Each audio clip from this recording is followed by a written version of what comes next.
What's up, guys? I'm Tyler Coker, and I'm your host for today's episode of Today with Tyler. I hope you enjoy. The next team we're going to focus on is the Cleveland Browns, who were also one of the more injured teams in the NFL and are quite divisive. People are either really high on them, like myself, or are really cynical on the future of the Browns. So let's break it down and see where we can find points for each side.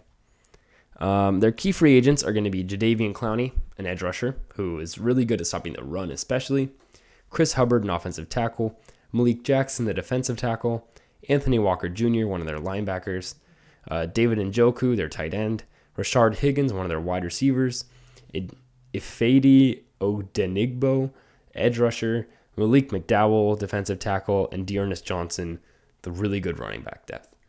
So a lot of free agents that are of very different positions that will mostly need to be re-signed. The important ones are going to be Anthony Walker, Jadeveon Clowney, at least one defensive tackle, Chris Hubbard, and I would love to see Dearness Johnson come back, but I would also like to see him be able to thrive as an individual back. So either way, I think he wins. So let's go into their offense, starting with Baker Mayfield. Baker Mayfield is probably the most divisive thing on the already divisive Browns. I personally feel that he was wronged by Kevin Stefanski and the Browns by making him play through those injuries and making him really just look horrible. But in the end, he will be back next year, and I want to see him prove it because he was really good the year before. And in the end, I do think he's a good quarterback. And while he wasn't perfect this year, he was pretty good until his injuries, and they probably shouldn't have played while he was injured. The Browns also need a lot of wide receiver help. Jarvis Landry is pretty good, and Donovan Peoples-Jones shows flashes, but in the end isn't all that. And Anthony Schwartz hasn't had the season that I or Cleveland hoped, but he still has a little bit of potential since he's so fast. They desperately need a wide receiver one, since even when Odell Beckham Jr. was there, they didn't really seem to have a true one. So I want to see him get a wide receiver, and that's honestly their biggest need to me. Their tight end room is kind of funky since they all have a lot of potential and are pretty good, but none are really deadly threats or a true tight end one. But their rush attack is where they kill defenses. They're number one rushing offense in the NFL, and that's with the injuries to Nick Chubb and Kareem Hunt throughout the season. Even in their absences, Dearness Johnson and Demetric Felton are starting caliber running backs in their place, and that just shows just how powerful they are at the Browns. They should continue to lead on the run game, especially considering their eye-watering 5.1 rush yards per attempt, which is insane, as well as the second best run-blocking offensive line in the NFL. 5.1 rush yards per game is eye-watering, and really, it's hard to beat that, especially when you know they're going to run the ball. They didn't pass very much, yet defenses still couldn't stop Hunt and Chubb, Johnson and Felton. That's pretty impressive. Their O-line isn't perfect because they're the third worst pass blocking unit in the NFL, although injuries did also play a part in that. Even then, Jedrick Wills really needs to continue to develop if the Browns want to have any passing element that's successful. He struggled mightily with pass blocking despite being a really good run blocker. Especially amazing are the Browns' offensive guards, who were both top 10 guards throughout the entire NFL season. If the O-line needs any help, it'll be at the offensive tackle position, but they don't have to worry too much because they do have a lot of room to develop for Jedrick Wills. Their defense was pretty deadly. The Rams' free agent signings before they were hurt proved to be very good, which I had expected considering they were both very good players. The Browns were the number 2 passing defense in the entire NFL, second only to the Buffalo Bills. Rookie Greg Newsome II had quite the rookie campaign, and he took a great spot at cornerback 2 opposite of Denzel Ward, who had yet again another solid season. If they want to improve the secondary and gain run support, they could use a strong safety to replace Ronnie Harrison Jr. He definitely had the roughest year of the secondary, but in the end, it wasn't horrible. They did get a sack on just under 7% of their snaps, which is the 10th most in the NFL. Not shabby, but they should be thankful that their secondary is so good they can kind of have a less effective rush attack. They were slightly above average against the run, and that's mostly due to the lack of interior pressure that they had. Myles Garrett is one of the best edge rushers in the entire game, and Jadeveon Clowney is one of the best run stopper edge rushers of the game. So really, they're left to dry without any sort of defensive tackle help, with Malik McDowell and Malik Jackson both earning PFF grades below 50. Once again, that is horrible. That allows defenses to double team one of the star edge rushers, or maybe even two of them, and they weaken the impact on the game. Myles Garrett is very commonly double teamed, and a DT would really change that. In terms of linebackers, Jeremiah Owusu-Koramoah has become the star everyone thought he would be pre-draft, and it makes me regret my team affiliation each and every day.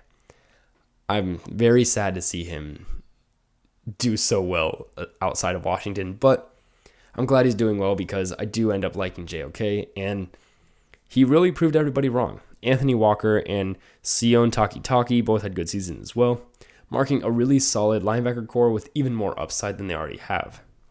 Their defense will only get better with improved interior pressure, and they really need to keep Clowney or sign another proven edge rusher to really give themselves a chance at regaining their standing with a healthy roster, because the Ravens are coming back, and they're coming back strong. So I hope you enjoyed this, and let's get into their potential ideal draft and their positional needs. So their top 5 needs to me are wide receiver, defensive tackle, defensive end or edge rusher, strong safety, and then offensive tackle if you want to get a developmental piece. So an ideal draft would be something like, in the first, they could pick Garrett Wilson, the Ohio State wide receiver, or if he's not there, Chris Olave, the also Ohio State wide receiver, Drake Jackson, the USC edge in the second, and then in the third, Logan Hall, the Houston defensive tackle, and later in the third, Kirby Joseph, the Illinois safety. I wouldn't be mad if they went for another defensive tackle in the third, but I picked a safety just for variety and to maybe see if Kirby Joseph would fill out. So hope you enjoy. I'm really excited, and as a special part of this episode, the first interview. So I'd like you to sit back and enjoy an interview with an actual Cleveland Browns fan, since they're kind of hard to find, I'm not going to lie. But enjoy the interview with Tanuj Basu. Thank you. All right, we got Tanuj with us. Hello. What do we go? The real Browns fan. I'm a real Browns fan. Okay, I grew up in Cleveland, so Browns, Cavs, Indians. I'm fans of all of them. Guardians. I forgot that they're the Guardians now. But regarding the Browns, I'd say people are too quick to hate Baker Mayfield. He was injured the entire year. Well, not the entire year, but halfway through the year, he was injured. That's when we started losing games. Is for some reason Stefanski chose to keep him as our starting quarterback, even though he had a torn labrum. And I feel like that really affected his performance and decision making, especially he hesitates a lot in the pocket.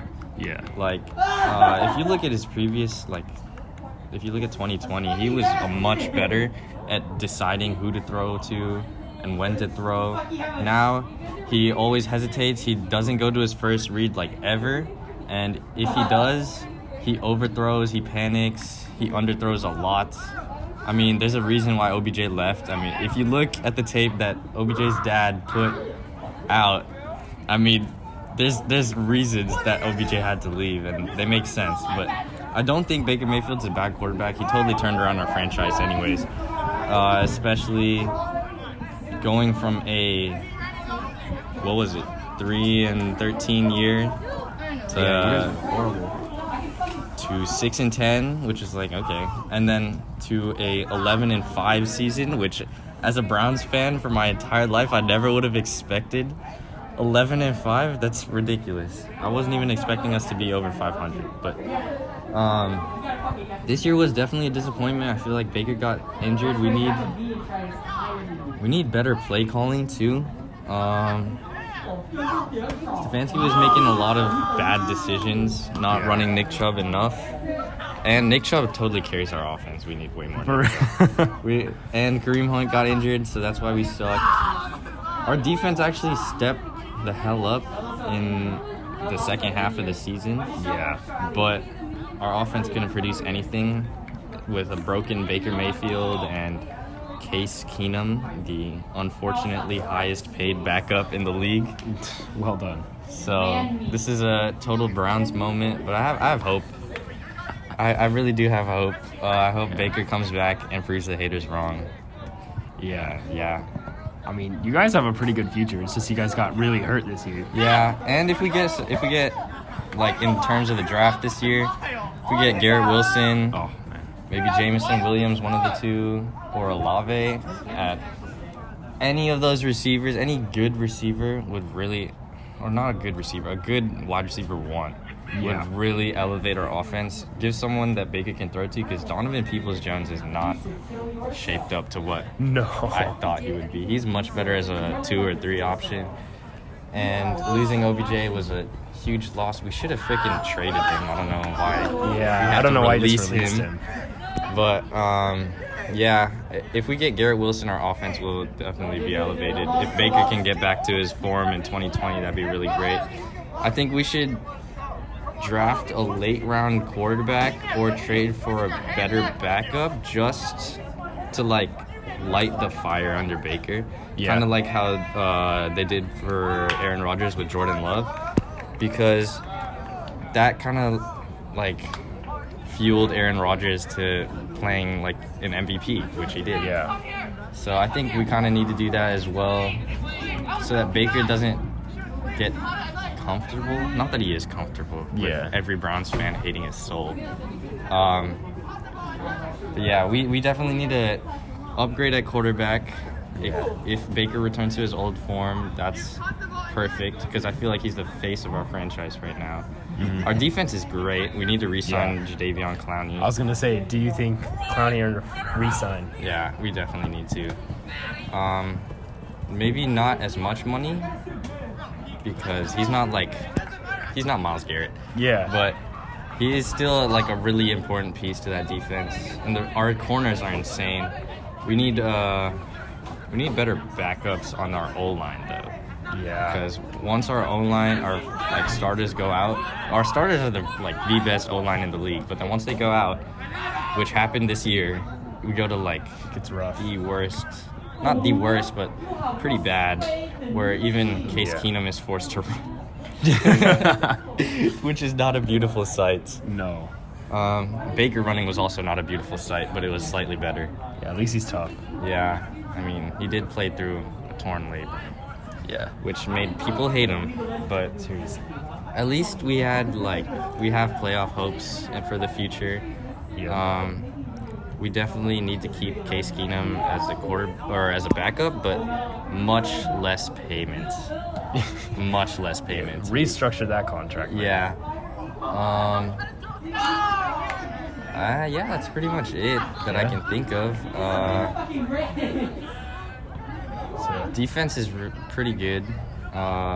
Greg Newsome was the highest rated cornerback of a rookie. Mm-hmm. And Denzel Ward is the most underrated cornerback I've ever seen in my life. Yeah, everyone kind of forgot about him because he went to the Browns. Yeah, but he's one of the best cornerbacks in the league. And he's so underrated. He's so good.